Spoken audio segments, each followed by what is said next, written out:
Bismillahirrahmanirrahim. Assalamualaikum warahmatullahi wabarakatuh. Perkenalkan, nama saya Muhammad Butuh Manskur dari kelas PIL. Di sini saya akan menjelaskan tentang sarana manajemen sarana dan prasarana pendidikan.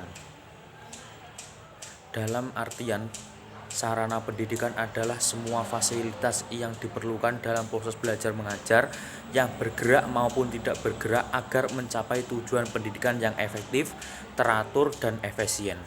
Ya, yang dimaksud dengan sarana dan prasarana ini, contohnya yang bergerak itu seperti kepala sekolah, guru yang mengajar, terus OB kalau ada, terus yang tidak bergerak misalnya bangku, kursi, papan tulis, dan lain sebagainya.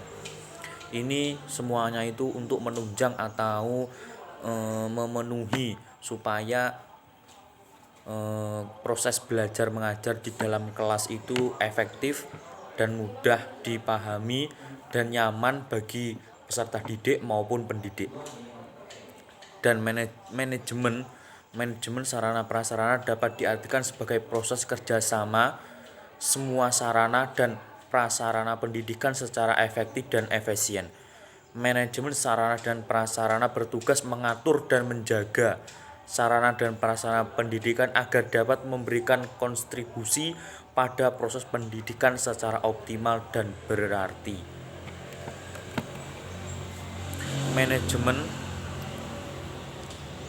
Manajemen sarana dan prasarana adalah kegiatan pengolahan saran dan prasarana yang dilakukan oleh sekolah dalam upaya menunjang seluruh kegiatan, baik kegiatan pembelajaran atau kegiatan lain, sehingga seluruh kegiatan berjalan dengan lancar.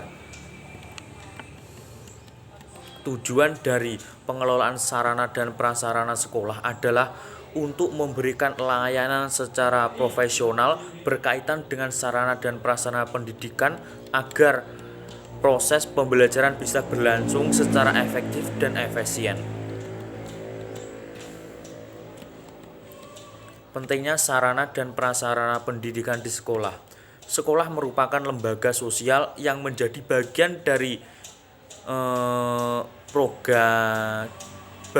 program ataupun wajib sekolah 12 tahun kalau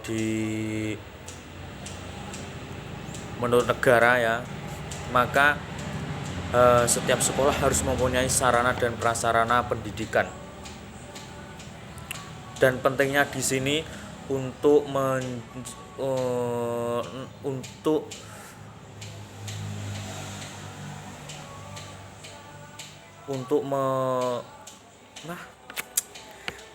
menyejahterakan semua warga sekolah. Dan fungsi manajemen sarana dan prasarana. Perencanaan. Yang pertama adalah perencanaan sarana dan prasarana pendidikan merupakan suatu proses analisis dan penetapan kebutuhan yang diperlukan dalam proses pembelajaran sehingga muncullah istilah kebutuhan yang diperlukan atau primer dan kebutuhan yang menunjang. Perencanaan dapat dilakukan oleh kepala sekolah, guru, dan guru bidang studi dan dibantu oleh staf sarana dan prasarana.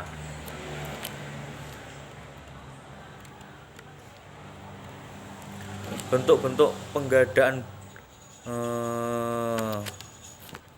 dan yang kedua adalah penggadaan. Penggadaan adalah proses kegiatan pengadaan sarana dan prasarana dapat dilakukan dengan cara memberi, menyumbang, dan lain-lain. Dan yang terakhir